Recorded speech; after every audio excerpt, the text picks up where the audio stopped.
Your dungeon master has placed you in a dreadfully precarious position. Dungeon master and dwarven sword master, hobgoblins, dwarves, elves, and halflings are some of the characters and terms used in this very complicated and controversial game. You're playing the most phenomenal game ever created.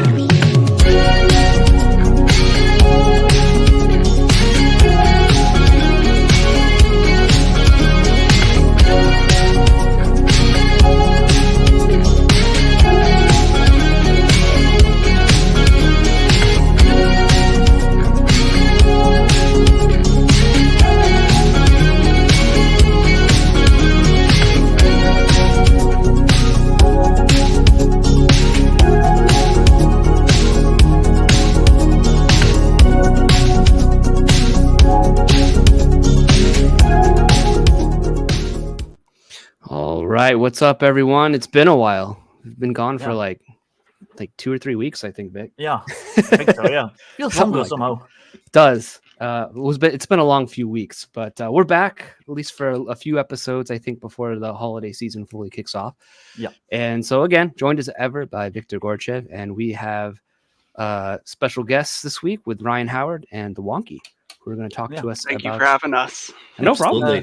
Thanks for Happy coming St. on. Nicholas Day, everyone, from the Dutch. Yeah, that's right. It is St. Nicholas Day. Yeah. Oh, wow. Yeah, 5th of December. St. Nicholas. Sinterklaas, as we say. Yep. Love it. But yeah, you know, have you guys on to talk about Guts and Glory, kind of getting the nitty gritty of it. We talked a little bit about it before the stream here, but I'm interested in hearing about it. It's you know, we'll get into it because there's some design philosophy and things you guys are trying to do that I sort of echo that sentiment, I think. So Wonderful. Oh, this just leads to a good conversation. I'm excited to have it.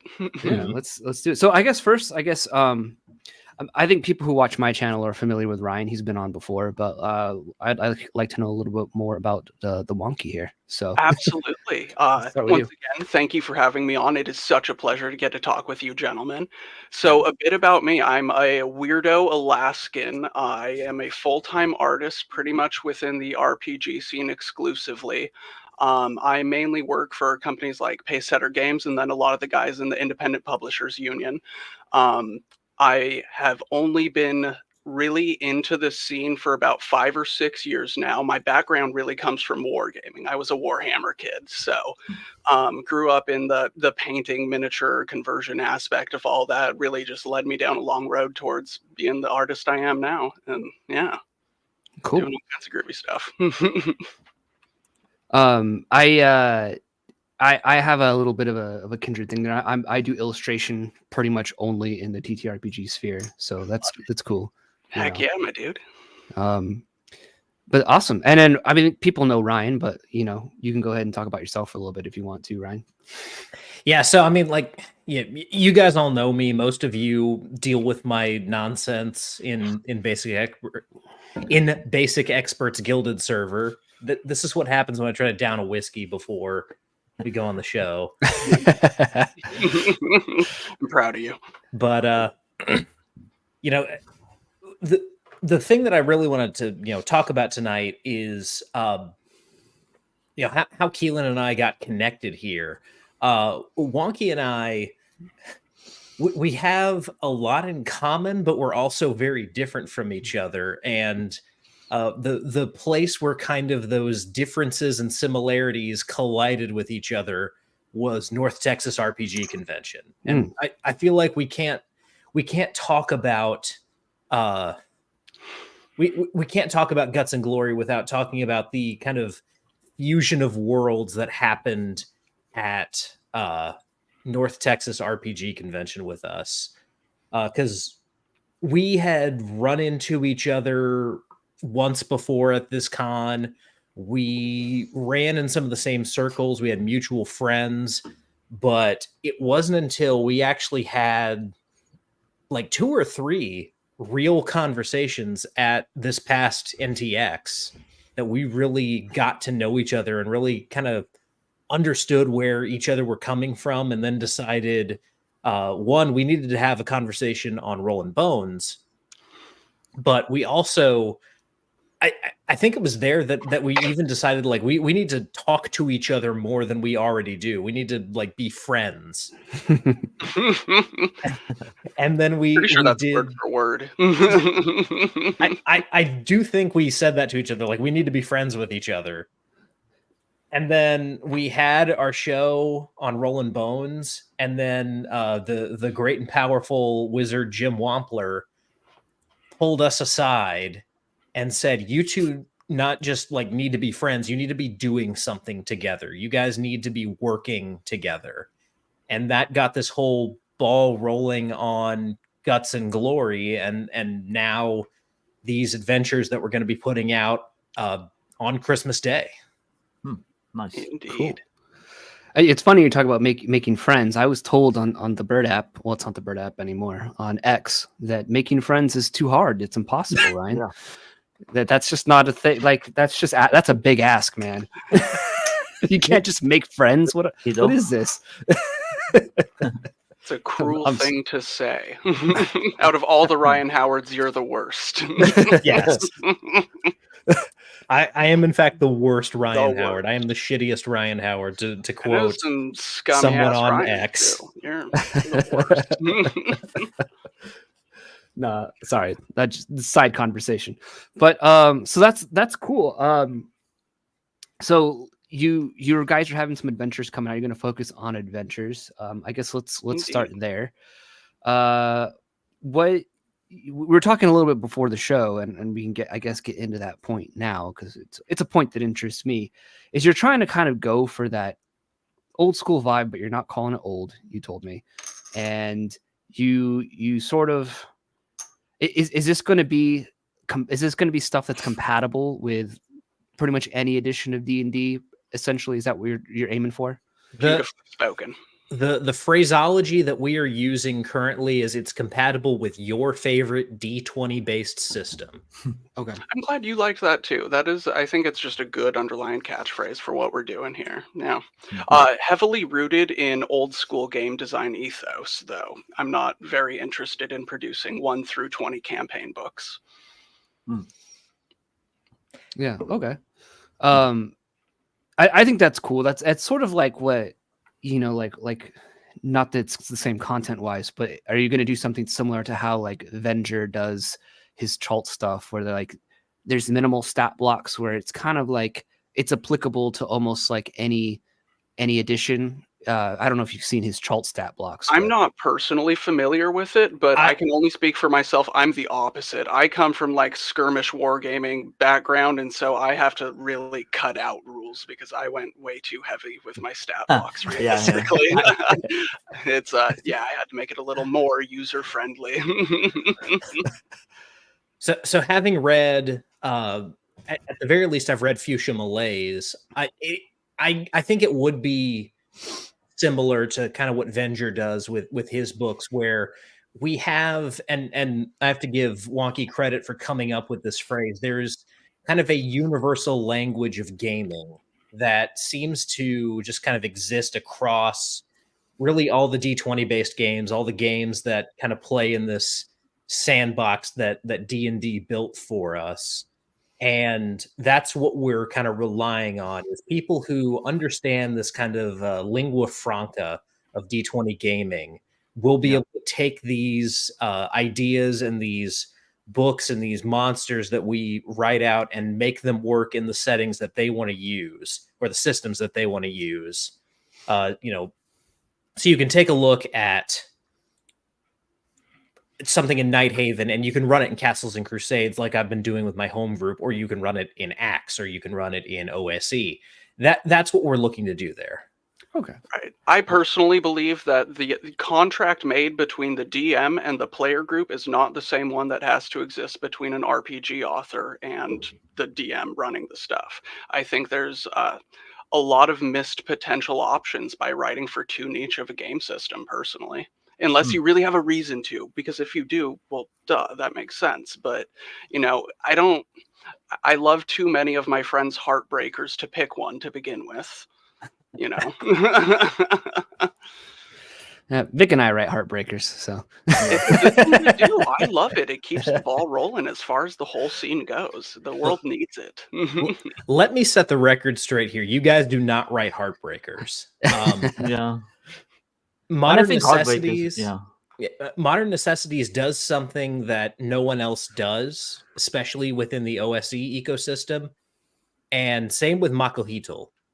One, there's not a lot of people that are working specifically in white box, at least not not with any kind of like mainstream push behind them. But there's also not many people who are doing Aztec stuff, and those that aren't doing it correctly. You're the only one that's kind of embraced this. Look, no one's the good guy here. Everyone's going to be bleeding and dying and sacrificing other people. That's just the game we're playing here. So I don't think either of you guys write heartbreakers. I think you guys are writing games that have something to say and have something meaningful to contribute to role-playing games. Well, that brings me to I think the crux. I've kind of been dancing around it, but like, I've sort of taken a step back from identifying what I do with the OSR, for example. Like and Vic has as well. Yes, Vic is making stuff for OSE, but like, I guess it's just maybe a little constraining because I want to make my own stuff too. It sounds like you guys want to make your own stuff. I think we're all on the same page. All four of us are on the same page with that. So like I want to take ideas and then make really interesting and try to at least make new, interesting and experimental things that not a lot of people are trying to do. And, I don't just want to, like, I have no reason to although I am working on an actual like 0E clone, because that's just been my thing as of late, especially with Makuhito and everything. But I lost my train of thought. But I don't want to like just make another clone for the sake of making another clone. I don't want to just spit out adventures just for the sake of spitting out adventure modules or something like that. Like I want everything I do to be like worth picking up and not just a fire hose of slop, I guess. I love that, and I appreciate that, honestly, because I don't know. I think it's tempting to just put out as many ideas as you can on one hand, but I think there's also being a little bit picky and choosy and really, making it a project you personally care about. It shines through in the end. Everyone can tell, but there's not really a way of seeing it, The way I think about it, like the whole, like, we don't really identify with the OSR anymore. It's like the game that I'm writing might be OSR, so I would call Modern Necessities OSR because it's written for old school essentials and stuff. But that doesn't mean that I personally identify as OSR, because I one of my next projects is going to be 5e. I also have my own game system that I'm writing. I'm like doing all this stuff. So just like, pigeonholing myself as OSR seems very limiting. Right. My good mentor, Jim Wampler, just told me, just write good games. Don't worry about the rest. And that's kind of what it comes down to. Yeah. And we've kind of, brought this up a couple times, but when you say your OSR, what does that even mean at this point? I know bringing up this question, you always get people jumping down your throat going, well, clearly the OSR is this, this, or this, but every single one of them who wades into that conversation has a different definition of what those three initials stand for. The only thing that people agree on is O and S is old school. And everyone wants to talk about how simple and basic it is. Just, OSR is this. Clearly OSR is this. None of you agree. And if none of you agree, where's the momentum? Where's the movement? What am I like putting my energy into if it's just going to be released into a bunch of people who can't agree what the initials stand for? Like, come on, guys. Yeah, I agree. And it's sort of, no one can agree really on what that R means, like if we can all agree that it's old school, then it's like, well, then this is OSR, isn't it? But it's not, because then someone else is going to say it's not compatible with D&D, really. Although I could argue that it is, because I think that this game is Mark Miller taking chainmail in a different direction. But it's sort of like this. I guess I just am under the umbrella of like I like old school stuff. I like old games. I like that vibe of like 1970s RPGs. Not that I don't like new stuff either. I play and love to play new stuff. I like the One Ring second edition, Coriolis, a lot of Free League stuff. Like I like that stuff too. See, Shauner has his own definition here. OSR means character sheet fits on an index card, which, I've heard that before, and that's one thing I like about a lot of the 1970s games. But yeah, it's sort of like this. It's like this confining box, but at the same time, it's very like amorphous, and you can't really pin it down. And I don't know, it's kind of frustrating, and then everyone just argues about it. Someone's gonna watch the replay of this later and gonna be typing furiously some angry comment in the comments below, about how we're all wrong and stupid and ruining the hobby even. Yeah. Well, Hyperborea's OSR, its character sheet doesn't fit on the index card, I don't believe. Like, Hyperborea's character sheet is pretty expensive, so... I'm on board with that. Agreed. Yeah. Yeah, and you're not going to sit here and tell me that Jeff Talanian's not OSR. So, right. Well, I mean, AD&D 1E, I mean, you could, in theory, fit a character on an index card, but you're going to be missing some valuable information. You're going to be missing your to-hit charts and weapon versus armor. Some of the things like on the bigger sheets that wouldn't fit on an index card, you kind of need for AD&D. But even in this, in theory, you could fit a character on an index card with this. You have your UPP code for your character and everything, and but again, you have like weapon versus armor tables and attack matrices and stuff that you kind of need that some sheets do include for CT, for Classic Traveler. Some people do like a date cutoff point. It's like everything before like 89 or something is like OSR. It's like, well, okay, then that means like stuff like Shadowrun is OSR. I'm pretty sure that's a little bit older than 89. I might be wrong, but yeah. But then they say like, no, that's not OSR. It's like, well, okay, well, what's the actual definition then? You have a great point with that one. Yeah, absolutely. Huh. Phaedra's live here in chat. Games are better if characters fit on an index card. I think that's a pretty good rule of thumb. Why is that a good rule of thumb? Why is it necessarily, that the more compact your character sheet is, the better your game is? Why are we drawing that line? And I know I just got in hot water with a whole bunch of Professor Dungeon Masters fans. What was that like? Talking about how like just the economy of rules is not the sole standard of quality of an RPG. It all depends on what you're trying to do with the game. How complicated is your simulation? What are you trying to simulate? That determines how complicated your simulation should be. This idea of rules light is always better. I don't understand it. I don't understand why that's become so many people, especially in the OSR standard of quality. It sometimes like it's not appropriate in all cases. That's fair. I mean, brevity has its place for sure, but to obsess over it to that degree just seems needless and almost a little bit of a holier than thou thing. Mm-hmm. I think there should be just enough rules for what you're trying to accomplish, and there might be a lot of rules. There might be like less rules, but yeah. Well, it's all about goals, and people are going to have different gaming preferences, and you're allowed to not like other people's preferences as well. I want to throw that out there.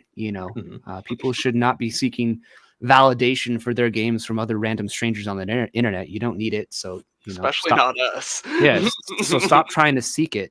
But you're what you're trying to do is going to do lots of different things. I'm working on Atomic Punk, a new version of Atomic Punk, and like I'm really leaning into like a little bit more crunch than what Atomic Punk 2160 was. I'm calling it Atomic Punk 2240. I'm leaning into the 2D10 a lot more, into attack matrices a lot more, and lots of stuff like that.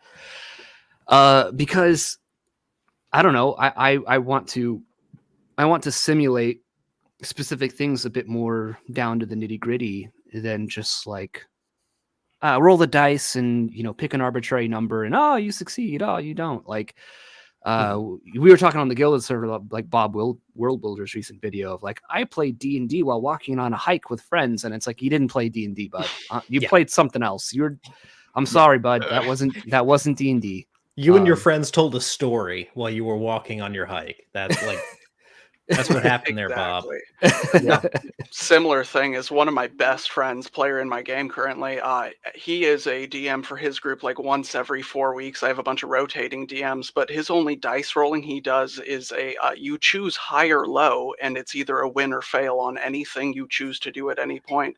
And I cannot get with that mentality personally. It's so is that a game at all? No, that's just like flip a coin. You know? That's like the schoolyard game. It is flip a coin. Yeah, I need a little. I need a little bit more crunch. I need a little bit more to engage with as both a player and as a game master to deal with that. But and then, well, Shauna brought it up. I'll be curious. What are your guys' opinions on Rule 0? It's been there since the beginning. It's been there since the beginning to sell books. I don't really have an opinion on it, to be honest. I don't care what most people are doing with their game. I want to run the best game I can and have some intense, hardcore, well-trained dungeon crawlers. I don't give a fuck what you're up to. Yeah, I think Rule 0 is like it's like a tool for the experienced GM who knows the rules and has encountered a situation that the rules don't cover, which is extremely rare. And they're using the rules themselves to extrapolate and adjudicate a ruling that makes sense. I feel like now Rule 0 has become an excuse to never read your rule book, never try a rule, and then you end up with this hodgepodge. Because I've done this to myself too. I've homebrewed a game I've mangled it up. And you end up with this like disgusting hodgepodge mess, and you're constantly you're trying to like bail out water from this sinking ship from your campaign because there's all these holes leaking everywhere, and you don't have enough fingers to stick in there anymore, and your campaign is going to sink at some point. Beautiful analogy. Sorry for interjecting there. It's fine.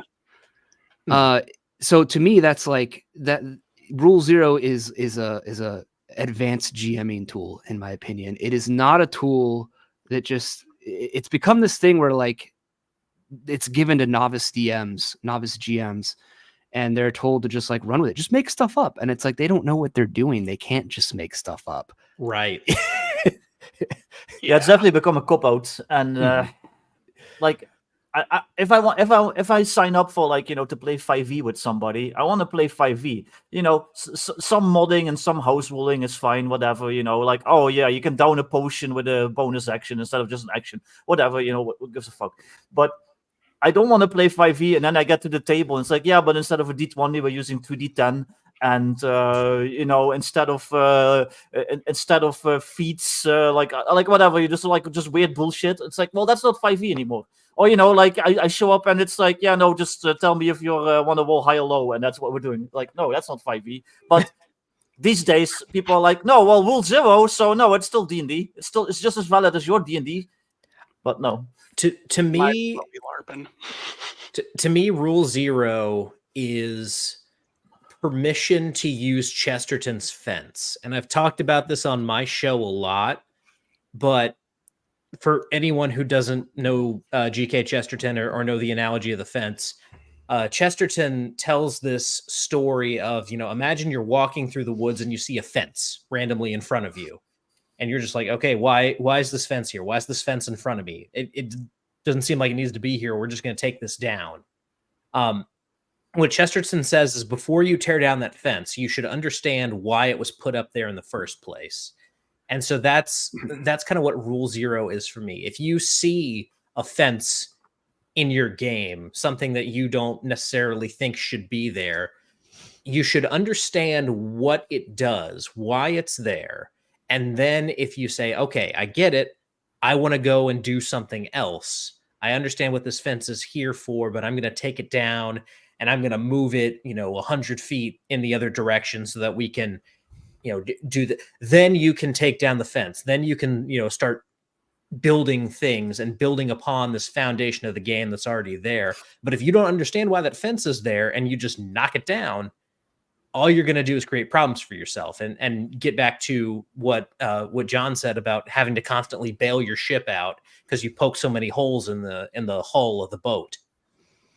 I do agree with that wholeheartedly, with what you're saying there. But though this can kind of provide a unique situation, because that's kind of what I did. I didn't really read the rule books when I started gaming for the first couple years. I don't really, remember too much about those old campaigns. But it forced me into this situation where I realized how many leaks were springing up in this boat all around me. So I really needed to actually develop my own personal in-depth understanding of the rules, forced out of necessity, because a lot of those books aren't pleasure reading if you're not into D&D nerd culture or anything of that nature at all. If I was to just throw it in a normie's lap, they'd be like, what are you doing? So I think there is a little bit of a forgiveness that comes with brand new DMs, because it does kind of throw them in hot water. Yeah, no matter what, like if you're a new DM and you take up that mantle, a new GM, like and this is the first time you've ever done it, you're gonna make mistakes. You're jumping out of the back of the plane with a parachute and very little like training on what to do. No matter how much you've read the rule book, still you can read books all you want. If you haven't actually put what you read into practice, it's not gonna matter much. But you were saying you come from a wargaming perspective, and I think that like that wargaming perspective, you want things. You're trying to simulate specific things, rules matter because war games are more competitive than RPGs, so you have to have that level playing field of fairness, that everyone is interacting with the same interpretation, the same ideas at the table. And, those things are super important. And then this is the root of the hobby, 0E. Do I have it here? Let me see. I have Greyhawk here. So rules for fantastical medieval war games, that's 0E Greyhawk, So it was this wargaming mentality first, and then the hobby quickly changed. So, I think that wargamer mentality is probably something that keeps that, it keeps it grounded in that old school field, which is probably why, for you at least, I would guess that old school stuff appeals to you. Exactly. Couldn't have said it better myself. Now, I feel like that's kind of a good jumping off point, because you mentioned old school appeals to Wonkee and it appeals to me as well. But another reason why Wonkee and I want to kind of get away from this old school term is, while he and I love old stuff, you guys all know that I'm a huge Robert E. Howard fan for obvious reasons. There's a lot of people. Just kidding. There's a lot of people our age, and Wonkee and I are the same age. We're of the same generation, and this really kind of informs our mindset in the way that we're approaching gaming now. Once you get to people in their 20s and even younger, people in their teens who are just now discovering this game, when the word old passes from your lips, the rest of what is said after that might as well be gibberish, because they immediately go, old, not for me. No, thank you. I want new. So what we're doing is we're meeting those people halfway. I wish people didn't have that reaction to the word old. I really do. But the fact of the matter is that's how they react when they hear it. So Malachi, I think that's definitely like especially when you're younger. Like I used to struggle with that a little bit myself when I was like in my 20s, like late teens, 20s, playing like tabletop games. Like it was just kind of like a disconnect when somebody would tell me, it's like no, like the second edition of this is like better than like the current like 6th edition. And then in my head I'm like, how can that be? Like 6th edition is newer, so it must be better, right? But like no, that's not always true. And like I know that now, obviously, but yeah.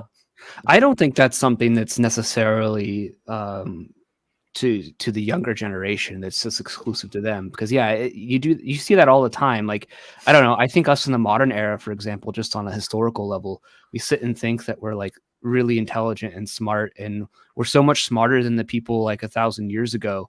And it's like, oh, okay, you're so smart. You just have like a different smartness, because if I were to drop you into the lifestyle of someone living 1,000 years ago, you die.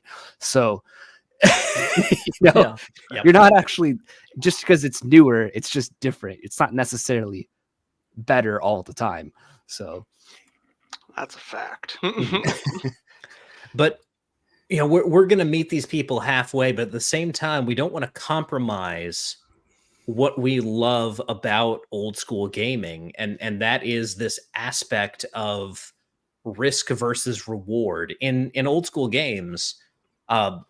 As everyone who's watching this show knows, you front a lot of risk. It's very easy to die. It's very easy to lose your life very early on, and that's the game kind of repeatedly kicking you and knocking you over until kicking you no longer knocks you on your butt.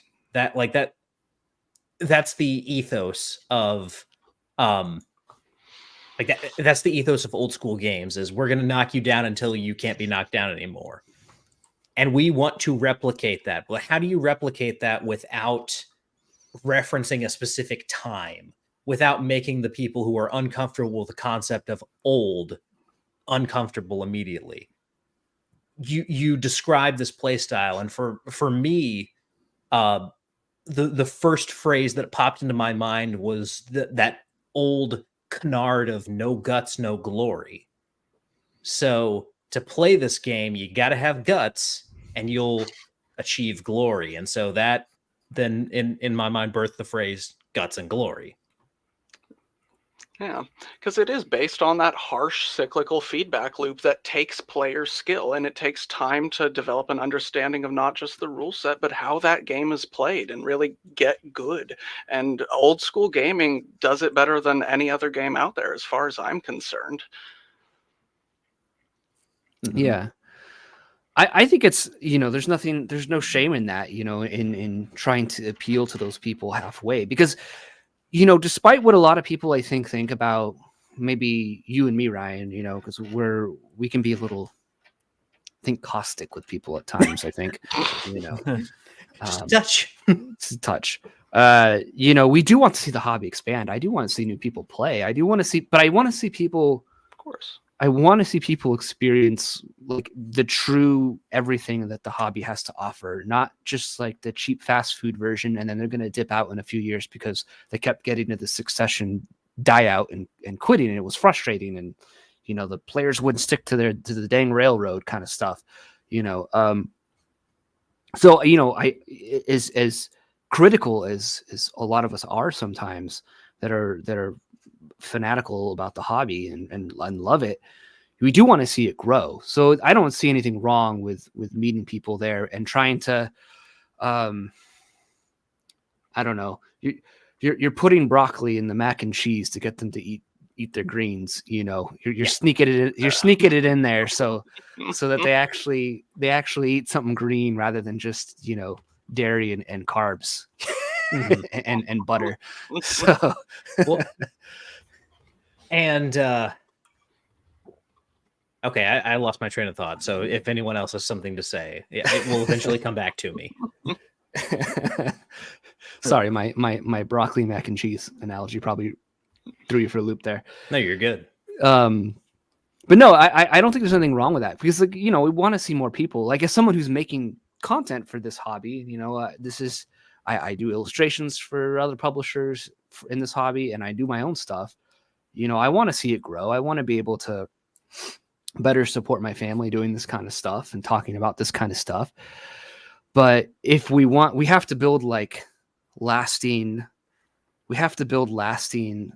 engagement with the hobby, and not just like the cheap fast food dip in, dip out, I feel terrible afterwards sort of engagement with a hobby that I think is what a lot of the other sort of D&D tabletop influencers sort of do. Giving terrible advice, writing not very good modules, not very good games, and I don't want to be critical of other creators like that, but I do think that's what's happening, Absolutely. I think when and I like, there's a lot of resistance when I say I want more people playing. I get a lot of resistance. What I mean when I say that is I want more people who want to play the game. What we're seeing as far as this kind of more people playing when they come in, it's this, and this is going to be kind of like weird. This is going to sound weird coming out of my mouth. You have people who are playing D&D. They're not actually playing the game. If they were, they'd be getting the experience. And I think a lot of them would probably bounce off of it because, the D&D at its core is already normie proof. You're going to die very quickly. And a lot of people aren't down with that. But you get these products that are designed to make people think they're playing and basically to allow people to talk about playing games. And that's really why so many of these people are here, is they want to be part of this conversation. There's this entertainment product of Critical Role, which is also a bunch of people playing D&D. And the jokes are funny on this show. These people are entertaining. They're entertainers, of course. So yeah, they're like Sky Blue Demon says, they're LARPing at playing RPGs. They're not actually playing. We don't want those people. We want people who actually want to play. Yeah, just Barbie dress up of exploring your character's new identity and then playing a new character 3 sessions from now, like I see so many people in modern gaming groups around my age doing. It's not even a game at that point.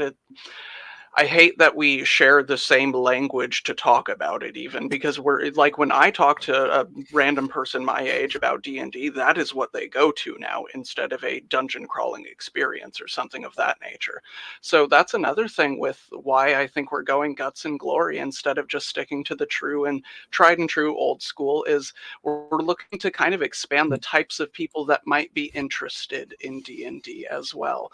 Not just the standard game shop, but let's bring in the Dark Souls guys. Let's bring in the more action-packed, a little bit of that, I don't want to say bro-y nature, but there's a lot of people that would like the game and the real challenge, the risk reward, taking part in some kind of personal mythology and whatever else you want to encapsulate into the game space. I'm looking outside the standard realms of where games get played for interested peoples to bring a new life into the scene. Does that make sense? Yeah.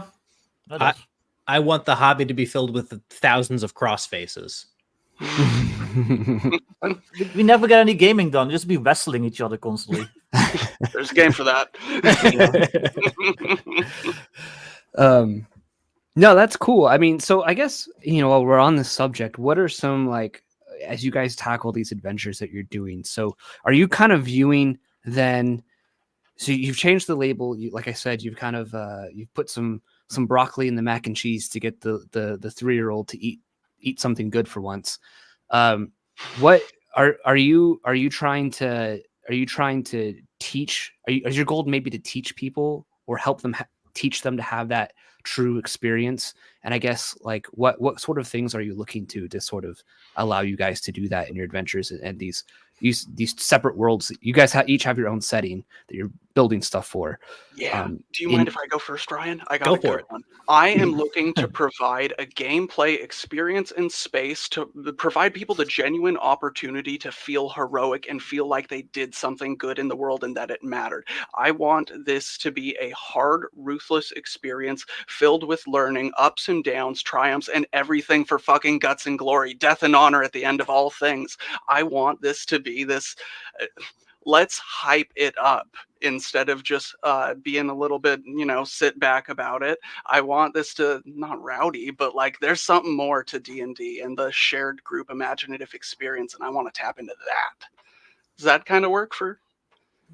Yeah, I think so. I mean, that's write cool shit with AKs in it, but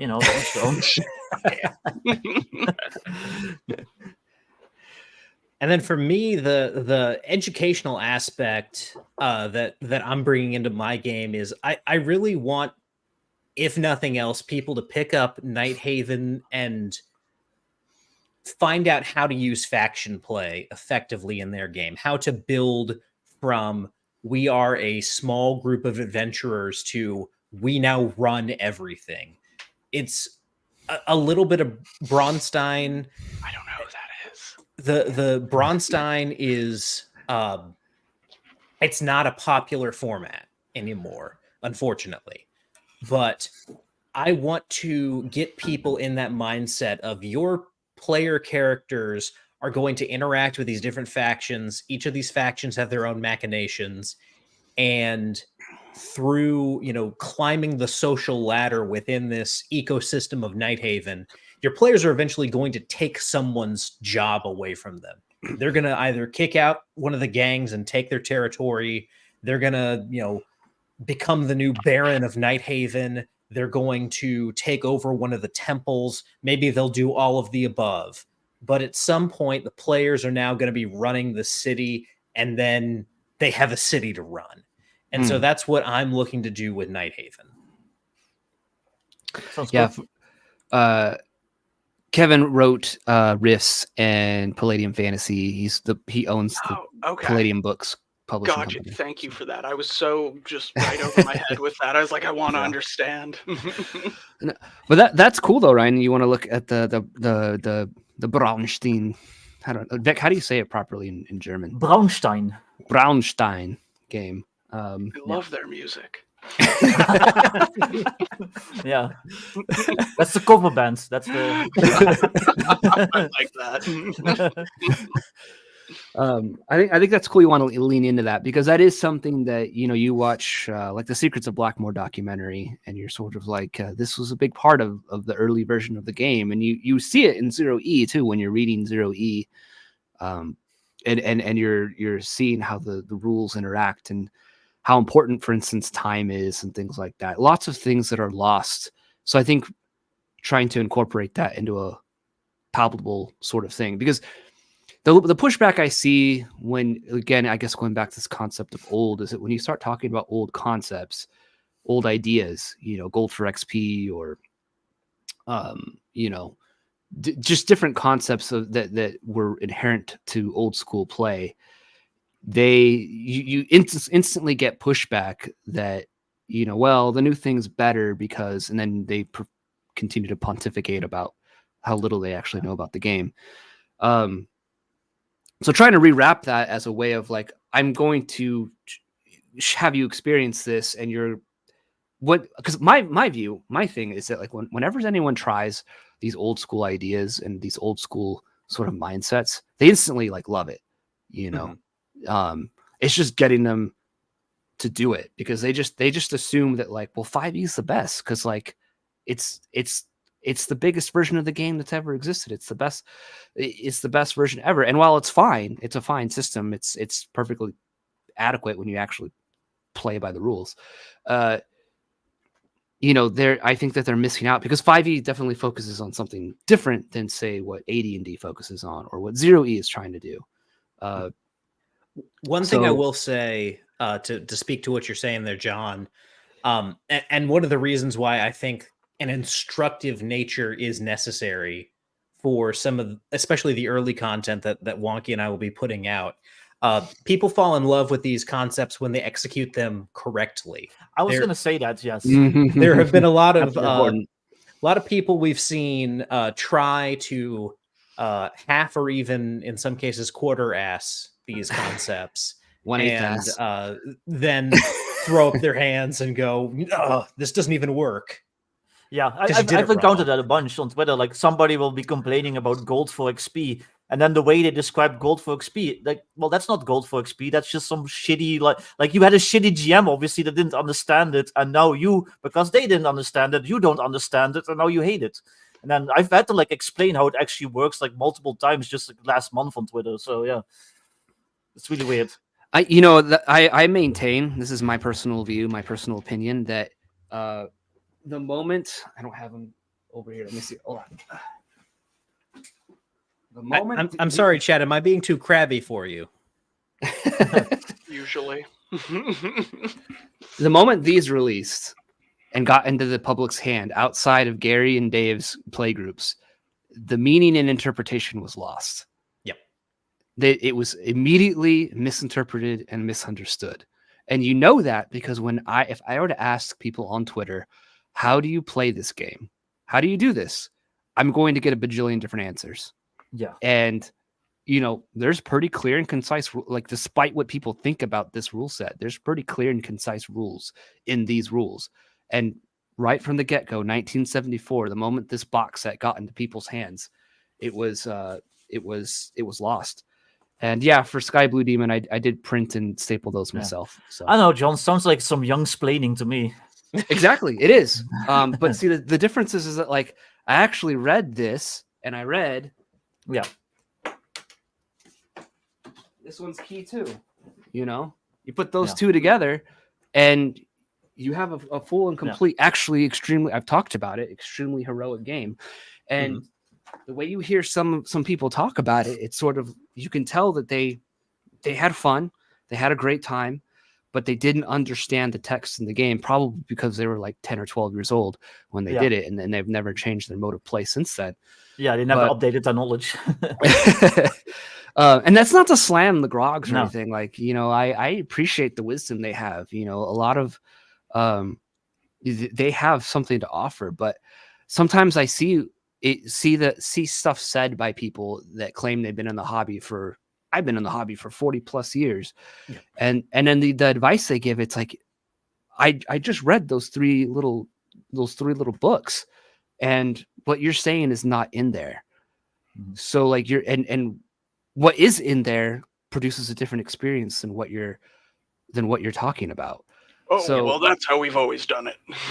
Yeah, but somehow the knowledge that they absorbed from the books when they were 12, because it was 40 years ago, is like superior to our knowledge that are just reading the books. Meanwhile, it's the same knowledge. Like I can read the rules just as much as you did 40 years ago.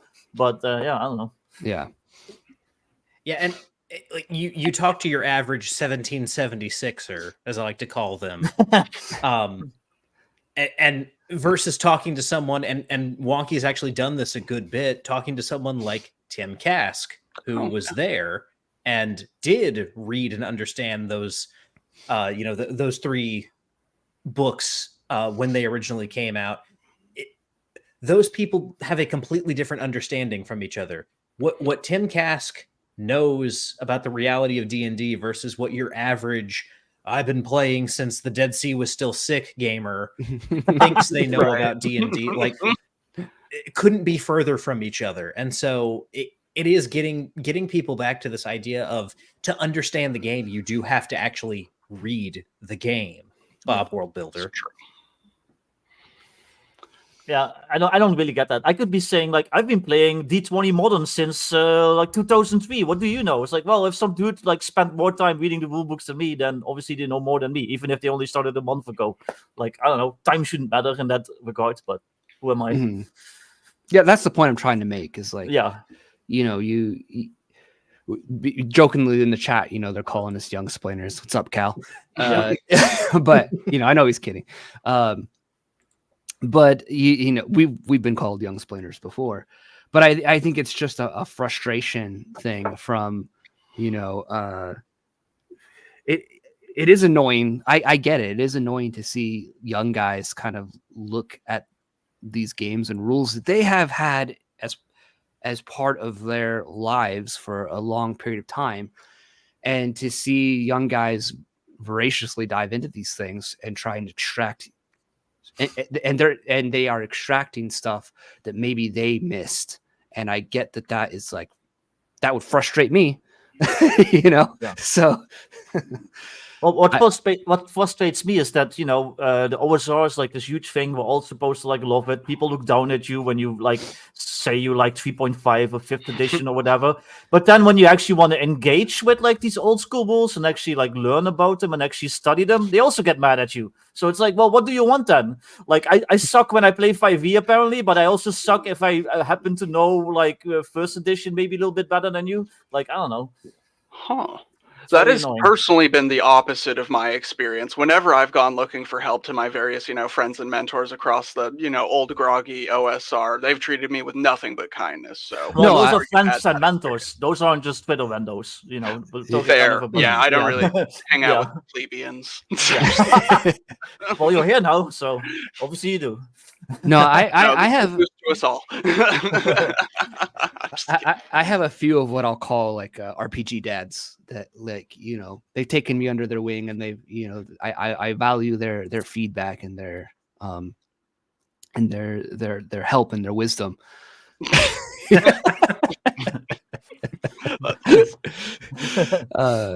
You know, like I love talking to like DM James. I love talking to Cal staff. You know, very knowledgeable guys that are very generous with their knowledge, and you know, they those are guys that are in the hobby, like they've never been out. You know, they've always been in, and they're absorbing that knowledge and that wisdom from those books, and they want to see it. They want to see it passed on to younger generations. Very eagerly. But then there are other. I've been playing for 40 plus years who are they just want to be king nerd. So there's two different kinds. I'm not going to say they're all one or the other. There's a mix. People are individuals. You know, you got to take people on an individual level. But yeah. But you know, that's good to know. I think that it's important to have adventures that like teach you how to play an old school game. For instance, I did a video a while back on comparing the Lost Mine of Phandelver to Keep on the Borderland, and how they're both starter modules, and they both kind of present a different mode of playing the game. That they're very different, right? Keep on the Borderland is like, here's a sandbox. We built the sandbox for you, and your players can run amok with it. Whereas Phandelver is sort of like, here's scene 1, here's scene 2, here's scene 3, and you can run Phandelver as a sandbox if you want. Vic has done that, but it's not set up like, if you sit down and read it, it's teaching you something fundamentally different than Keep on the Borderland. And I get the feeling like that's kind of like what you guys are trying to do then. Keep on the Borderlands. The B1 and B2 are my biggest inspiration as far as game design go. I've played and studied them borderline religiously at this point. Yeah, there's definitely an aspect of that, especially to this first adventure that I have. It's designed for 5th level characters, but what it is fundamentally is a hex crawl on a small scale. So it's kind of reintroducing this idea of a hex crawl within the context of a city, and with a little bit more of a timer on it. But you know, that's something that I am looking to reintroduce people to, is you're going to have this city map that's divided up into hexes, and as you explore these hexes, you're going to have encounters. And this is going to be the bulk of your gameplay very early on, and you are going to have to now involve yourself in the matters of the city, whether you're interacting with stuff randomly or you are actively seeking out trouble. This is, you know, the method by which you engage with the game early on, is you are going to have to go find something to get stuck into. I think that's cool. I kind of want to go back to this comment here. So, in Phandelver, it shows you the DM how to do a TPK in one encounter. But see, that's the difference, though. Is like, I'm not going to say Phandelver is bad, because it comes from an era of 5e when 5e was something different. You know, it still was leaning into a more modern mindset of game design and adventure design than what was accepted in a lot of very early modules. But it was still an era of 5e before 5e became this kitchen sink, purple-haired smorgasbord nonsense that it is now. And Phandelver is 90s and early 2000s game design. Yeah, I would say that. It has 2e vibes, I guess, you know. Yeah, 2e, 3e. Yeah. And then Dungeon Minister teaching his kids the way here. The eldest ran Phandelver for his brother and I. We did it, quote, out of order, but having learned on Beckme, he just rolled with it. Like, that's legit, man. I love hearing that kind of stuff. That's how I run my games, you know. Roll with it. Support every new DM. Love it. Your kid learned at Beckme. That's a good start. I know, right? I love that he's been on the channel. I'd love to have him back on again too. But the Dungeon Minister has a great channel. He talks about running his Beckme games with his sons and his wife. So awesome. it's good wholesome content as far as D&D is concerned, in my opinion. So I highly suggest everyone check out the Dungeon Minister. He just did a Cleric Con, I believe, too. So hopefully that went successfully for him. Mm-hmm. Anyways, I guess. Sorry, my brain just like short circuit right now. It's been a long week, but I guess since you guys are saying this can go with any D&D system. I know Ryan, you're running Castles and Crusades for your in-person group, I believe. Mm-hmm. What are you running?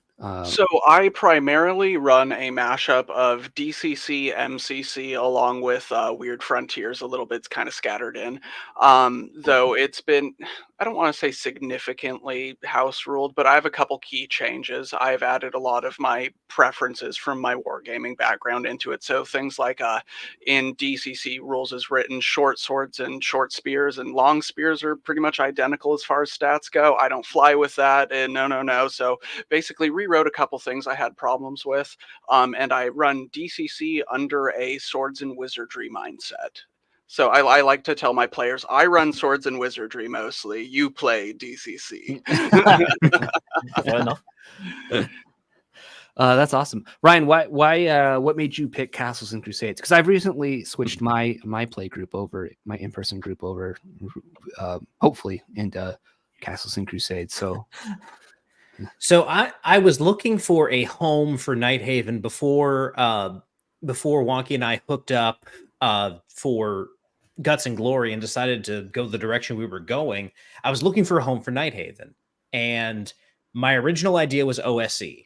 Then the OGL thing kind of fell through, and I thought that OSE was not the most stable place to kind of launch a setting. And so then I turned to Castles and Crusades, because Siege is close enough to D&D that people understand it who have played even a little bit of D&D, but far enough away that should WotC again decide to pull the OGL, they've got enough to differentiate themselves that it's not going to cause a problem. I did recently try to switch my players to Axe, but they were not ready for Axe. So basically, we landed on Castles and Crusades because it's somewhat heroic for the people who like that stuff, but it's also got this old school attitude to it. A lot of people describe it as 3E, as if it were designed by Gary Gygax. So that is close enough for rock and roll for me, and it's something that my players are really enjoying. It's a good compromise system for people who are trying to lead players out of the 5e cave. Yeah, yeah, I agree. 5e cave. I like that. I like Castles and Crusades for those reasons you mentioned, because on the player end, it had, players have cantrips. They have stuff that, like, if you're a 5e player, if you started in 5e, you're going to have a lot of stuff that you're familiar with, and that you like. It even has, I think it calls them advantages, feats essentially, but they're much different than like 5e feats. They're very much more grounded, useful. Like I plan on using them in my game, but from the DM side, you still have Castle Keeper side. You still have, like ghouls, for instance, still paralyzed with their attack. I feel like stuff like that is important. The save or something really bad happens. Whereas I feel like one of my gripes with 5e is like ghouls don't have that ability anymore. For instance, I don't think so. At least they might. I can't remember. That was just the first one that popped in my head. Vic would maybe know. I can't remember if it was ghouls or whites that I used recently in Curse of Strahd, but they did paralyze, yeah. But I can't remember. It was some sort of undead, but yeah. I believe level drain is even still a thing in Castles and Crusades, which you want to put the fear of God in players. That's the way to do it. Well, one thing I'll say from an adventure design standpoint, because I didn't write any like published adventures for 5e, but obviously I ran a lot of 5e, and it was very hard to challenge my players and to make them think creatively to solve a problem beyond like bash it harder with the sword. Whereas like when I've written stuff for, you know, my zine, for instance, focuses on 0e and Castles and Crusades, and you know, I've written stuff for BX and White Box and all that kind of stuff, obviously. And it's to me a lot more fun to write for that kind of stuff, because like for some reason when I'm writing for 5e, I just, no matter what, I get into that like subconsciously, like I got to balance it sort of mindset. I don't know. It just feels like that's inherent. I have to consciously sort of, towards the end of when I was running 5e, I had to consciously sort of like disillusion myself of that. But when you're in that old school mindset, you just sort of like let it all go. It's like, nah, you walked through the swamp and you ran into a black dragon. You got to deal with it now. You know, I put a black dragon there because it makes sense. They live in swamps. You guys decided to go in that swamp. That's your problem. You know. Yeah. Exactly. Whereas like you don't really see that in a lot of 5e games, as far as like how 5e is marketed with the influencers and all that kind of stuff, and Critical Role and stuff. So I people do in my games, second but then they level get mad at me. swamp. Yeah. It's a second level swamp. Yeah. Now, I put stuff like that in my games, and my games have like, you know, there's consequences for your actions and stuff, and then people get mad at me. So yeah, my 5e games, because they're not used to that. Yeah. Yeah. I think it's the most important part of the game is to either face the consequences or, you know, some kind of good thing that happens after you make a decision. That's what we're here doing, you know? Well, that's the hard thing too. I mean, since you guys are designing adventures, you know, like how that, and this has been my struggle too with writing my own adventures for my zine, is like I'm a very much like a low to zero prep GM. I want to put full player autonomy in their hands, but I understand the value and utility of having a module in your hand that you can just pick up and just drop in your world. Like I like those kinds of adventure modules where it's like, it's more of a tool set of just like, there's this dungeon, you guys are here. I could easily, let's go with the swamp, you know, like I could easily put this like a lizard people dungeon, swamp dungeon here and have you guys run across it. You know, and then all the prep's done for me. I guess I'm still technically doing zero prep because that dungeon's prepped for me. The author prepped it for me. So I guess like how are you guys approaching? Are you guys kind of doing again like the more like adventure module as a utility, as a tool? It's not like well, in scene 1 as the sun rises over the horizon, you know, like. What's your guys' mentality as far as that's concerned?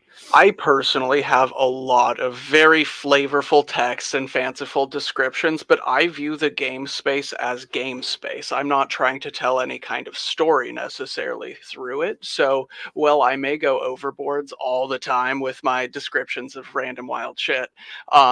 It's designed with intention of being a played in space that is, you know, play tested pretty thoroughly and that kind of stuff. You know, everything needs to work fluidly as at least some kind of a war game scenario for me and everything else. So yeah. I like area descriptions. Like I've been trying to run like OSE dungeons, and they're like the way they write the adventures is very simple. It's like, yeah, you're in a cave and there's a stalactite, and I was like, okay, maybe give me a little bit more. Like, you know, I have to fucking describe the shit on the fly. Right, I'm on the far end of that spectrum. Yeah. I'm kind of like in the middle. So I'm in the OSE side, and I want to get better at it. I'd like to go maybe a little more towards giving a little more description with my adventures. I need to, because I feel like my biggest thing is sorry. Well, say like I just feel like I need that, because it is useful at the table when players are asking like, well, what does the door look like? And you're like, well, and right. It's a door and it has like a handle and you know, it moves and exactly. Like I see it as twofold. It has to be a good reference, obviously, for running the game first and foremost. That's why we bought this book here. But I also think there's so much value to being able to inspire the DM as well, along with that, to really get their imagination going in all kinds of different ways. That's something I at least look for personally in modules. Yeah. Yeah, and with my stuff, I've got my lore. I've got, if you want to dig into the thousands of years of conflict between dwarves, elves, and humans that has built the continent up to what it is now, you can do that, but you can also just take my random tables and put them in your city. Mm-hmm. You have some useful random tables too. I've already printed some of them out and stuck them to my wall. I love random tables. Super useful. Yeah. They're the number one resource for me, honestly, is a useful random roll chart any day. I don't love making them, but I love using them. Yeah. Depends on the chart for me. If I get to go wacky and be like, what loot do you find in a cabin? I could do that all day, but no, that's cool. I like adventure modules as sort of like a utility, as a tool. And if I can take, like, if I see your adventure, Ryan, and I'm like, oh, I want to use it, but I don't necessarily, maybe I don't want to use Night Haven as the name of the city, but I want to I want to incorporate it into my Castles and Crusades game in a specific way. Then it's like, if I'm able to easily do that, I think that's a win for the GM, because I don't view modules as the same thing as a rule book where I'm going to freely hack the thing apart and destroy it. As far as rules are concerned, a module is it's there for ideas for at use at the table. Mm-hmm. And my game Cowpunchers, someone had done a play report of this, and they tweeted at me their play report in a series of tweets, and it was really awesome. It sounds like their players had a lot of fun, but they took my Whitechapel adventure and completely rechanged it. And I thought their ideas and how they changed it were amazing. I was like, man, yeah, you wrote a better adventure than I did, yeah, somebody did the same with my that bank robbery thing I wrote. Somebody tweeted that play report at me, and they completely changed the name of the city and the name of the gnomes that owned the bank and all that stuff, and it was really cool. But the core spirit was still there, so yeah. Mm-hmm. Right. I love that. If they were able to adapt it into their own form of meaningful gameplay experience, I think that's the highest compliment you can really get, is someone actually ran your game and cared about it. That's a win-win. Yeah. Yeah. Yeah, it doesn't matter to me if you run the adventure exactly as I wrote it out, or even if you don't look at my lore or anything like that. If you can take my tables, if you can take the stuff that I have kind of laid out as useful tools and use them in some kind of interesting way, you got your money's worth at that point. That there you go. You're thinking creatively and using these tools that I have designed for you creatively, and that I love it. Even if I can just implant one cool idea in your head, I mean, it's some kind of a win. Yeah. Do you guys want to talk a little bit? So you guys are releasing, is it going to be 2 adventures, or is there just one adventure, one of your guys' adventures on Christmas? Do you guys want to talk about some of the ideas you have, if you're willing to share what you have? Yeah. What people can kind of look forward to with you guys' first kind of release together? Absolutely. Ryan, you want to go first? Sure. Yeah. So we'll be releasing these on Christmas Day, and they will be free for a period of time. And then they won't be free anymore. We haven't decided a price point yet, but there will be a window of time in which this is our Christmas gift to you, so that you can get to know Guts and Glory and what we have in the future. My adventure is it's very much inspired by the Santa Claus and that Kurt Russell Netflix movie Christmas Chronicles. Okay. In which the Night Haven equivalent of Santa Claus, who I call the Solstice Knight, who patrols the city, patrols the world in search of evil that needs vanquishing as the winter solstice approaches. He has been downed in the city of Night Haven, and there is a great evil, a dark ritual that is being performed in Night Haven on that night. And so it is of vital importance that the Solstice Knight, or a Solstice Knight, because if that guy dies, someone's got to take on the mantle. That's where the Santa Claus influence comes in. Someone has to stop this evil from taking place, and if it's not going to be Santa Claus, it's going to be the new Santa Claus. So that's where kind of my adventure is coming from. It's kind of the Santa Claus meets Highlander in a way. I like it. That's fun. I loved the Santa Claus when I was younger. Yeah. I don't know. Same. Now I'm just picturing as Tim Allen in like a suit of armor. Right. He does the That's golden. You should have that as a reference in your adventure. That'd be hilarious. Yeah. Well, the thing that I did with my approximation of Santa Claus is I kind of leaned into the whole like Turkish saint thing. So he is St. Nicholas. Yeah, he's more Saint Nicholas meets a paladin than actual Santa Claus. But obviously, if you see the reference there and want to make him go, then yeah, it's a Santa Claus adventure at the end of the day. That's the sound he makes when he finally gets like stabbed by the evil sword or something. I love it.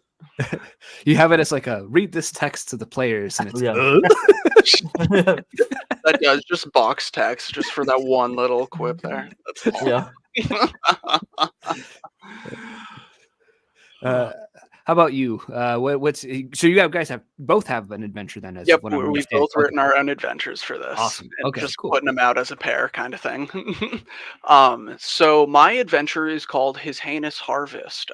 It came to me in a dream maybe about a year or so ago, and I've had a long-running problem of even though I've been in the industry doing work for a good amount of time at this point, I've been super self-conscious about actually releasing my own work, a real piece of me and something that I really cared about. I couldn't do it, and it led me into a really nasty, resentful slump of being. And then that's one big thing I'm super thankful to have teamed up with Ryan, is because it really helped get me out of it. And so His Heinous Harvest is a adventure that's really important to me because I was always really worried about offending people and that kind of stuff. And so I wrote a incredibly grotesque 18 plus backbone required it's survival horror fantasy. Now the basic plot is it is a small little religious colony that basically went south and started following a chaos cult that had consumed it from within, and everything kind of imploded on itself, and the not remaining survivors, but the adventurers kind of stumble into this town for one reason or another, and basically kind of slowly start piecing together what happened across the estate, depending on however they want to, check things out. And it leads into a 3-part dungeon crawl where it basically starts with, investigating the manor house around. Then you have the manor house proper, and then beneath it is the buried man, which is kind of the final end of the dungeon. And it is probably the gnarliest shit I've ever read in my life. It is absolutely foul, and I am so proud of it. It is the worst of the worst. Is it like Lamentations, the Flame Princess Yeah, vibes? so this is one big reason that I was super into starting Guts and Glory. Now, I am not going to disrespect anyone, and I don't want to talk any trash. That's not what I'm here to do, but I am occupying a very similar space with a different mentality. The evil is there to be conquered, not glorified. I am depicting very genuine, horrible things left and right here. I'm not into, big titty witch sex cult. That's not my vibe. But I want to produce some nasty shit, and so I'm going to do that. So yeah, this is very heavily prompted by talk of all this morality clause nonsense that was happening in this last year and all that. So it kind of really inspired me of, wow, I better get on it and start, getting over my fear of not hurting anybody's feelings. And it's not against anyone. His Heinous Harvest is just gross, dark, maybe Rob Zombie, Slipknot kind of esque if you're into that thing. Big titty witch cult. House of 1,000 corpses. Yeah. More in, it's nasty and gnarly. It's not just me hating on a bunch of people or something like that. Though it's very true to my own tastes, I'll say. Having read over his manuscript for his heinous harvest, I will say it should be offensive to everyone with sensibilities, and that is by design. It is, because now I never have to, get caught up in this nasty feedback loop of, oh, I don't want to produce the work I care about. It's just pull the Band-Aid off, get it over with once, and I'll be good. So the catch is that everybody ends up with big titties. Yep. So. Yeah. The horror. And Wonkee, I haven't asked you about this, but because the initials of this game are Triple H, are you required to start the session with "It's time to play the game"? No, but it's going to be a thing now. I like that. No, that's cool though, because it seems like you guys said, you guys are very similar, but you're very different. So you're under, I guess, one sort of brand or whatever. You guys are bringing like some different flavors, different vibes. Very much so. Give someone different things to choose from. Yeah. Though I still think our tastes are similar enough to where it's not just like, well, I like his stuff but hate his stuff. Like there's enough kind of cross-pollination between the few as far as flavors go. Complementary, let's say. Yeah, and one of the things that ultimately got us to decide this needed to be a partnership and not just me hiring Wonkee to do illustrations for Nighthaven, or him getting me to consult on some of the writing aspects of his heinous harvest. What made this a partnership is we understood each other's work, and we understood the passion that each other that we were coming to the table with, and we kind of shared that with each other and for each other's projects. I'm just as excited about Bellafallow as I am about Nighthaven. I'm really looking forward to what the kind of look inside the madness of Bellafallow and the kind of funnel out of the madness that I think people are going to experience as this project grows. I'm looking forward to seeing how people react to that, as much as I'm looking forward to seeing how people react to gang warfare and running your own crime syndicate in Nighthaven. Right, and I'm so excited to be drawing stuff for you because it allows me an opportunity to do things I usually just wouldn't do for myself. It's not that it's so dissimilar. It's just, different flavor, and it's something I want to explore artistically. Yeah, that's cool. Sorry, my brain just like fried for a second again. No, man, 3-year-olds, man, they just like they just run you ragged. Especially when they complain and cry all the time too, because you turned off Yo Gabba Gabba.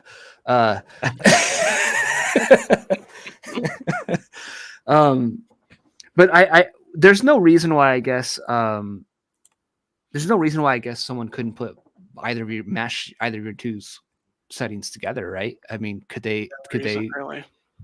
these exist in the same world? You have the city where there's a bunch of crime and stuff like that. It's very Linkmar, and then you go outside it, you're gonna get murdered in a mansion in a terrible way. Yeah, you get it. Yeah, that's the one thing I was really excited about. Talking with Ryan about Nighthaven is that I think someone that really likes this style of stuff would get a lot of value out of both of our contributions to the project.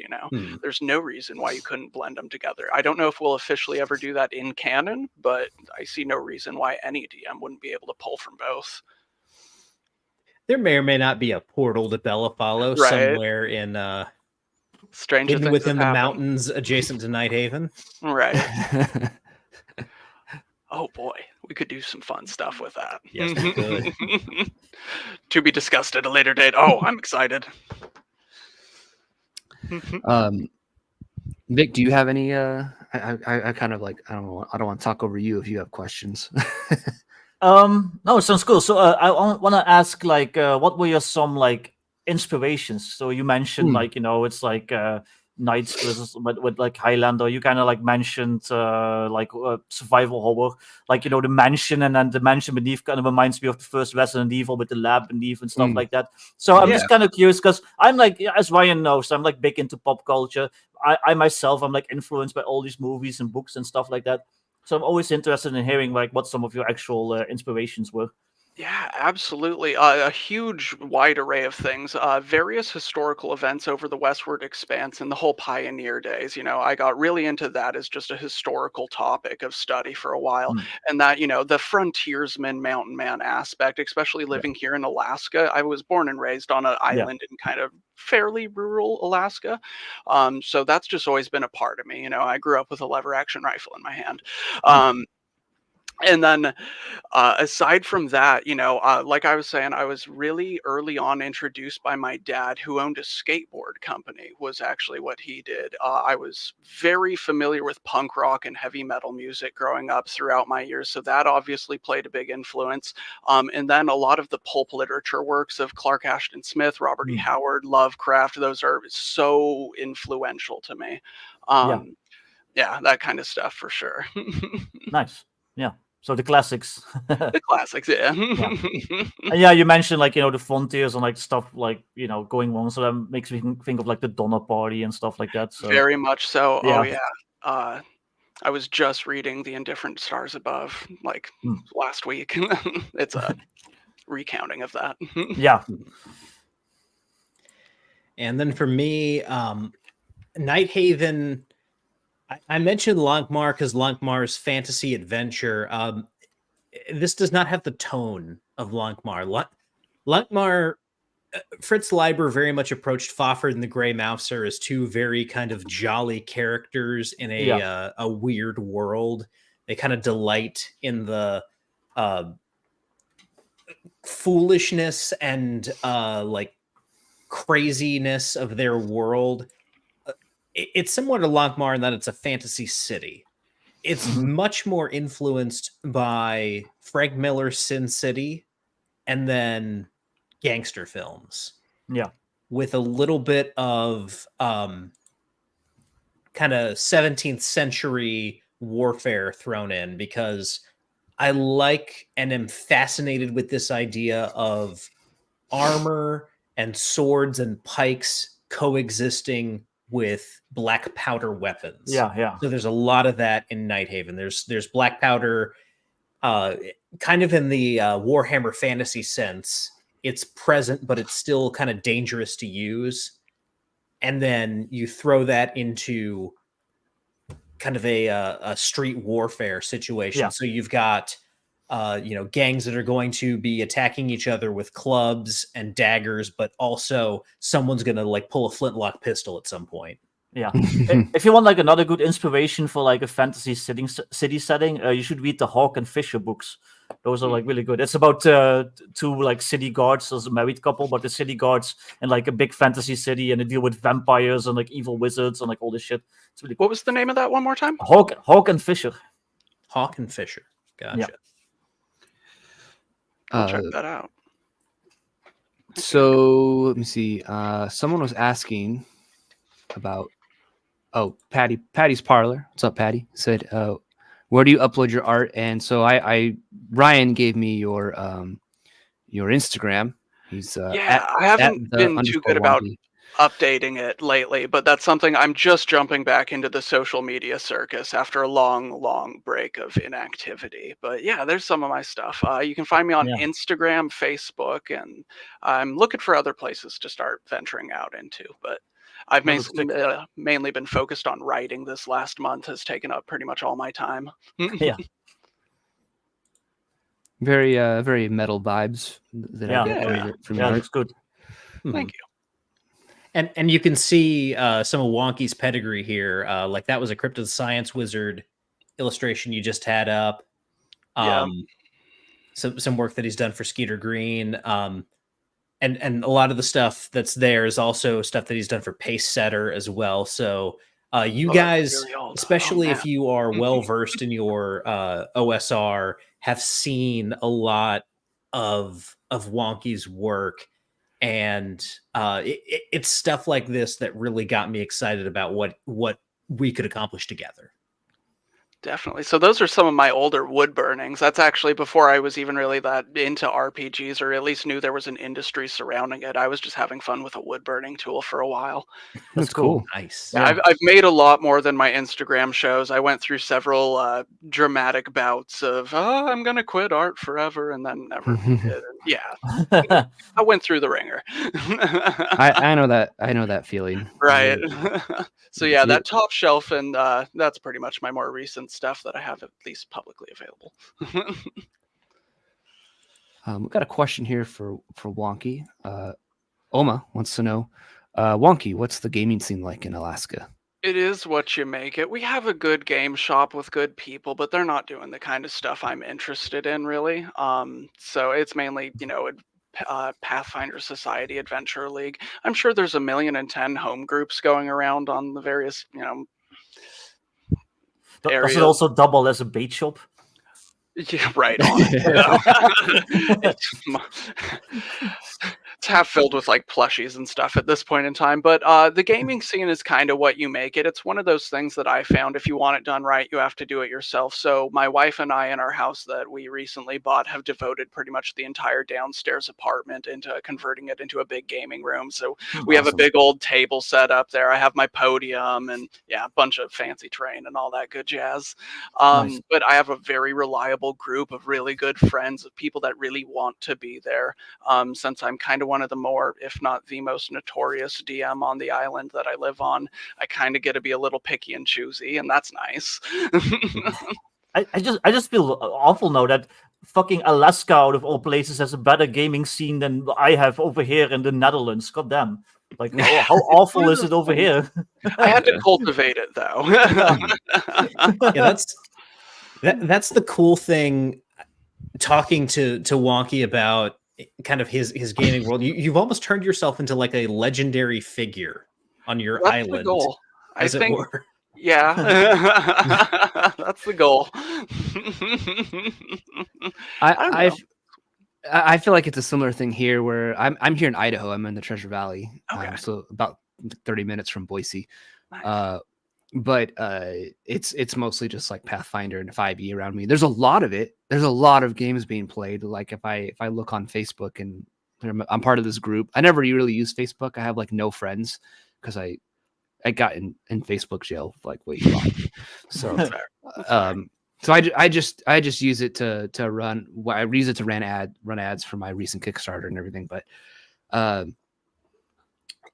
look in the Treasure Valley Gamers group, and there's like lots of people running games, but it's all like 5e and Pathfinder 2e and stuff like that. So it's just like, I'm not really interested in that. And I'm always scared to invite strangers to my house. I need to find, if I want to, especially because I have, a child and everything. So I need to find some place, like some neutral ground, in order to check people out. So I just got to figure that out if I want to start like expanding my in-person group a bit. Right. So That's fair. I found for me personally, it was better to be picky and choosy and slowly grow towards a very unified, singular purpose than it was to kind of just take in everyone I could and filter out. Because like I had one really bad experience where he just turned 18, and he came over and he wanted to game with us, and he was all into, he knew a lot of Warhammer Fantasy references and that kind of thing, and was really big into 5th edition, and he had to do a DCC funnel because we were playing level 2 and 3. I don't care. You have to funnel in as their torchbearers. Suck it up. It's kind of initiation, if nothing else. And with that, his first character died in like the first room he went into, and he started crying at the table and had a complete mental breakdown. He like on a sticky note wrote like, "I'll just follow behind, leave me alone," and plugged in his headphones and started crying. So after that, I became a little more cautious over who I want to game with. You want quality over quantity. Yeah. I'd rather have like two or three like really good people for a game session than like 8 and 6 of them are just questionable. Exactly so. Sly Blue Demon loves Warhammer Fantasy, cries after dying in a Yeah, room. right? We were talking for like a good 2 days before it too, because I was, I didn't want to invite some random dude to my house, but it was like he was looking for a group and didn't like his play, whatever. So I was like, okay, must have played some. Let me tell you what a campfire does. Must have Patty, played no Zweihander. one's actually played Zweihander. They have cool art though. I'm blocked by Fox, so whatever. I don't think I'm blocked, but I think I have him blocked. So I don't mean something like that. I don't know. Yeah, he's a good block. I'll say that. Yeah. Something to aspire to. No, that's cool. I agree though. Like there's been moments where I've like been on the Facebook group and I'm like typing out like anyone want to play, and then I just delete the message and I'm like, nah. Like I'm not going to give you my address and tell you where I live. And it's like relationships of any kind. Desperation doesn't usually provide very fruitful end results. But that's cool though that you're able to play in person there, despite it being what it is. We've centered the whole week around it at this point. Well, and again, it comes down to making friends. That's impossible. I was told it was impossible. You can't do that. It's just too hard. We're only good at making enemies. Yeah. The only friends you should have are the ones that fall into your lap. Oh man, my brain. Oh my gosh, I'm like losing it here. I'm getting get you like a little caffeine enema or something going on. I know. Oh man, it's we came off of 2 weeks of like my daughter got pink eye and then I got pink eye. Oh geez. And then my wife got pink eye, and I'm worried that it's going to come back to me. And colds have been going in between there. It's just the expert household has just been. You're in the trenches. Yeah. Our house should be condemned or something like that. I don't know. If I ever visit, if I ever like get to go to Idaho, I'm just gonna show up in like a plague doctor like outfit, like a beak mask and stuff, just like carrying my suitcase. That's golden. Well, we still have a little bit of time. I guess I'm interested. So we've talked a lot about D&D, and you guys' content is like very mumuch focused on D20, D&D-esque type stuff. Are there any other RPGs that you guys have like a soft spot for besides from D&D? I always like to know what people, because D&D is like ubiquitous. I'd almost say like D&D is almost like a separate hobby. And so like, is there any other games that you guys enjoy or interested in that other, people in the audience might be interested in that as well? Ryan, you want to take that one? Yeah, I've always been a fan of Savage Worlds. Yeah, that's been a big one for me, especially Deadlands. Savage Worlds is probably the best game for replicating that action movie feel. It does that really well. You're not going to be able to do a dungeon crawl in Savage Worlds. I don't care what anyone says. It's designed for that kind of cinematic action feel. It does it very well, and it doesn't do it in a story gamey way. When you look at Savage Worlds, at first blush, people often think this is a little crunchier than I want, but when you play it, it plays very fast because, as it turns out, if you have the appropriate level of detail in your game, it doesn't matter how crunchy it seems. If it works, and you can play anything fast. Mm-hmm. That's fair. Good point too. Yeah, we've had fun with our 90s Hong Kong action Savage Worlds game. We need to poke John the other John TTG into running that again. Mm-hmm. Yeah, John's been playing in my Traveler game, so yeah.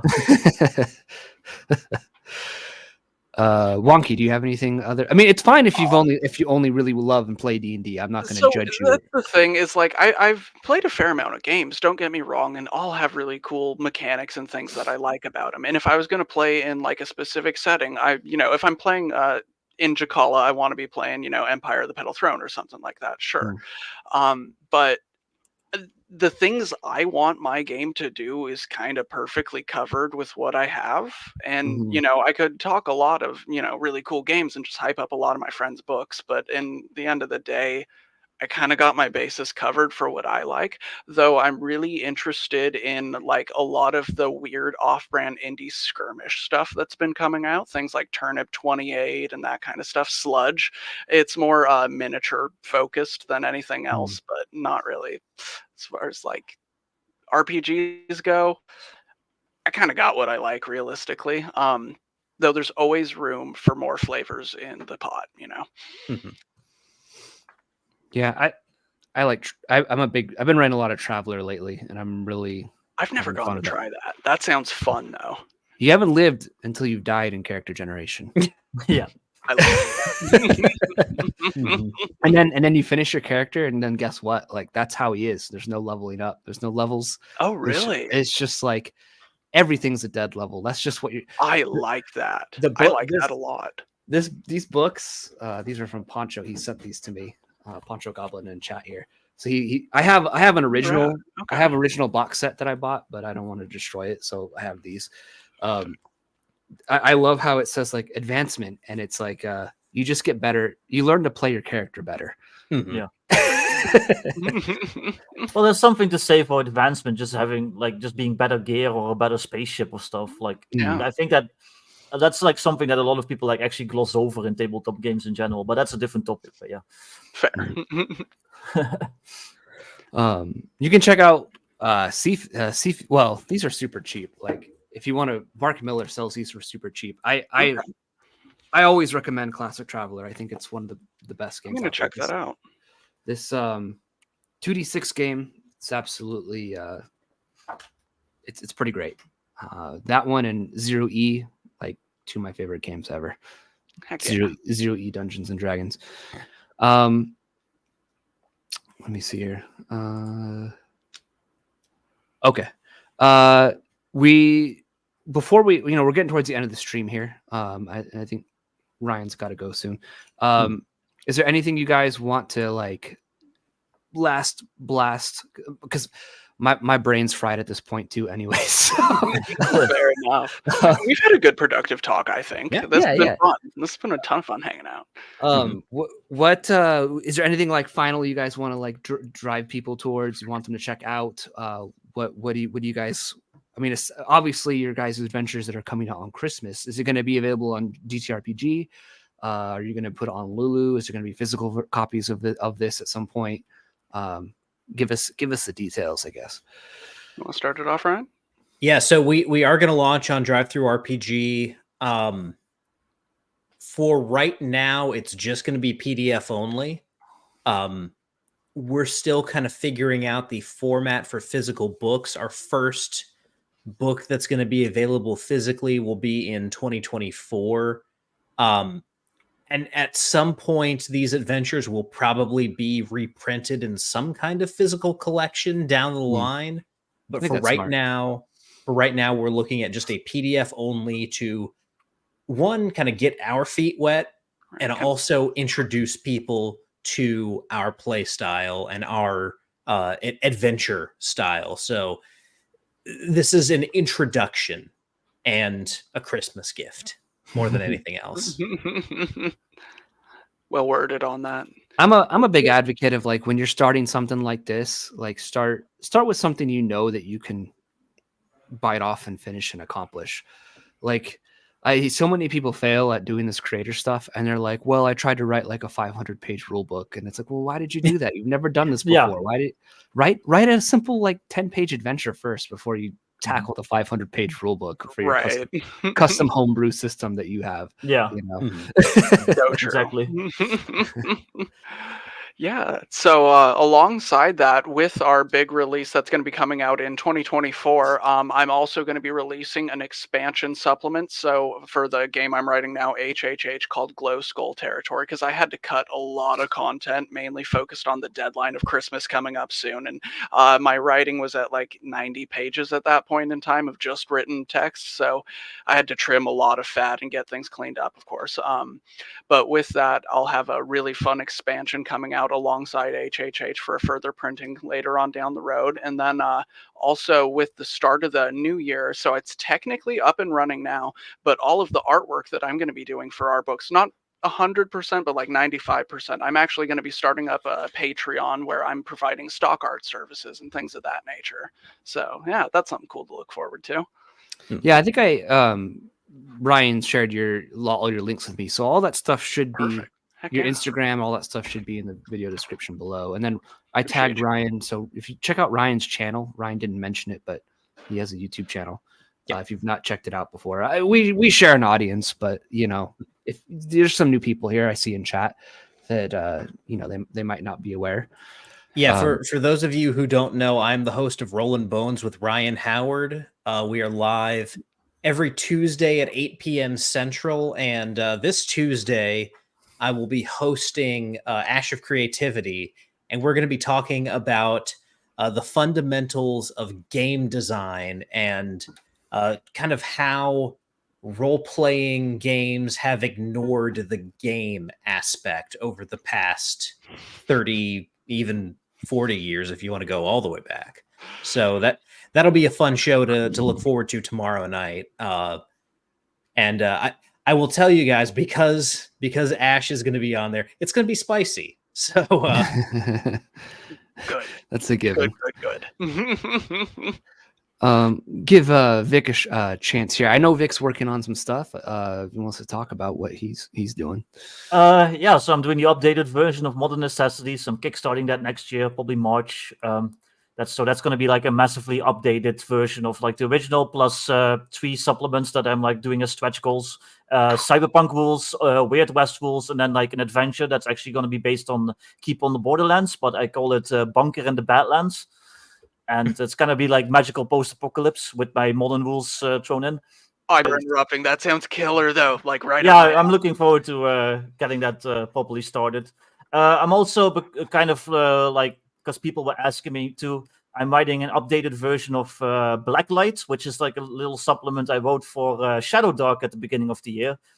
And I'm like writing in a much updated version of that with also a setting attached, which is kind of inspired by the SCP Foundation, stuff like Silent Hill, kind of like a little bit of like Stargate and stuff. It's basically like a secret like organization that deals with like the incursions of like alternate dimensions. And then like, so like a town could be swallowed up by like an alternate dimension, and you've got like some Silent Hill stuff, and you're like the team that goes in to like basically shut that stuff down. So I'm like 40 pages deep into that after like a week because I haven't been streaming. Yeah, my dude, killer. But and then usually I would be doing like my streams like the Dutch Oven and one shots, but I'm probably gonna take mostly a break for the rest of the year. So this December, aside from natural ones, we'll see what happens when I get drunk around the holidays. Maybe I'll pop up here and there. You never know. But I just needed kind of a break. John knows why. Just kind of getting away from some things, and then we'll see what happens next year. Get a fresh start. Yeah, I feel you. I think for me, video production on my channel has already been kind of slow, mostly because I'm working on other stuff, and so making videos is just not, and streaming has not been a huge priority. So I apologize for that. I know people have missed natural ones on Mondays and stuff like that, but I had to focus and get this stuff done. So soft cover of Makuhito, I have it here. It's looking pretty good. The inside is it looks good. The print as well. I'm ordering one more copy because there was some stuff I had to fix in this. Oh, so, beautiful. That's gorgeous book layout. Oh, my man. Where do I get a copy of that? Is it out yet? The PDF is out. This print on demand version is going to be out in slick. Hopefully soon. Thank you. Yeah, I put a lot of work. Groovy. Oh, I'm getting one of these. Put a lot of work into the layout with this, but yeah, you did. That's uses 0E rules. So if you want to check that stuff out, this will be coming soon. So backers, this was the Kickstarter for those that are maybe unaware. Backers will be getting their download codes for at cost copies of the book, and I just today I sent off the contract to the printer in Lithuania, where I'm getting my books printed, for the hardcover. So hopefully we'll get that going soon. And I'm going to probably soon be wiring over large sums of money over to Europe to get books printed. So that'll be scary. Congratulations on all that. That's huge, dude. Killer. Yeah, thank you. Yeah, it was a lot of work. Definitely. That's a lot of work you put into that. And then for those that are interested, I do a zine once a month. These guys here. So Crusaders Chronicles focuses on 0E, mostly 0E and Castles and Crusades. So if you want to check these out, you can get them for physical on my website, digital on my website, and on DriveThruRPG as well. And trying to get those done. Backers, not backers, channel supporters get $3 or more. Get the PDF for free, and you get the Lulu download link to get the physical versions of the zine at cost. So if you like 0E, you like Castles and Crusades, and there's going to be other stuff. I'm probably going to do some Traveler stuff in this too. You're into that stuff, check out my zine. Should be a good time. Oh, and Vic wants to show off here. Yeah, because Wonkee was excited for it. I'll show him the cover for Bunker in the Badlands. Oh, please do. Oh, that's groovy. Who did that cover? That is. It's an artist named Nolan Collins. He does like really awesome, like kind of like tactical gun stuff. These are some of the other. This is the Cyberpunk one. What? So Elf Street Samurai. This is the main one, the main book. Okay. Modern Necessities, and then this is going to be the Weird West one. So. That is such a badass cover. Oh, yeah, I love that one. Killing it. Oh, this is rad. Yep. So I'm looking forward to getting that finished, and hopefully it'll be successful. We'll see. Oh, I can't wait to check these out. Heck yeah. And then if I can drop one more plug here before we head home. Sure. Wonkee and I will be together on another stream in 2 weeks. We will be on Tenkar's Tavern, doing a Talking Crit with Tenkar and Bad Mike on December 20th. So 5 days before launch of our adventures, we will be on with Bad Mike and Tenkar on Talking Crit, and I'm looking forward to that because it's gonna be fun. Like, we both love Bad Mike. And he's part of why we're partners now. So cool. Tenkar's a cool guy too. He is. Absolutely. I love Tenkar. Tenkar's name is in the back of this book. He backed this, so I appreciate that. But yeah, all right, awesome. Well, check out everyone else out there. Check out their stuff. Check out Ryan's channel. Get him some subs too. I'm sure he'd appreciate that. Yes, I would. We got Vic monetized. Let's get. I've got 1,000 subscribers. I'm monetized yet, but they denied me. Oh, that's right. You had video issues with a certain video, I think, right? Like, yeah. The one where I get naked. No. They're like, you have a URL. I also hate the Dutch. They're like, remove that video, and Vic was like, I have principles. I just can't. I just can't delete it. I will eventually, but right now it's like I've got like almost like 1 million views on that thing. Like I'm fucking milking that shit until So. But yeah, let's get Ryan some subs. Check out Keelan the Wonkee's art here, and links are down below. Check out his Patreon as well, and keep an eye out for Makwi till it will come out on physical soon, very soon. That's exciting. Yeah, it is exciting, and I'm already getting reports of people talking about playing this and having a good time. So that warms my heart. That looks like a game I'd be very interested in personally. Like that clicks. Oh yeah. It's 0E, and you gain X. Well, it's not. I don't call it XP. You gain status points to level up your character and build them out by capturing people for sacrifice because it's Aztec. So, And coming in 2025, Makito Moton. I'm only half joking. He's only half joking, but I think he probably will do it. So, all right. That's cool. Any final words, or are you gentlemen? Thank you so much for having me on. I really appreciate the opportunity to talk around with you guys. This has been fun. Oh, no problem. We'll have to have just you or both you guys on again, of course, at any point. You guys are always welcome. So sweet. Yeah.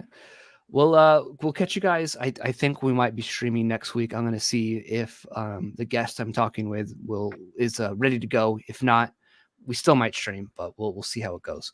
Yeah. But Natural Ones is usually on Mondays, 8:15 Mountain Standard Time. Check probably after the holiday season, it will go back to being more consistent. But thank you guys for watching, and again, check out all their stuff. We'll catch you guys in the next one. Yeah. Bye, everyone. Peace out. Thank you.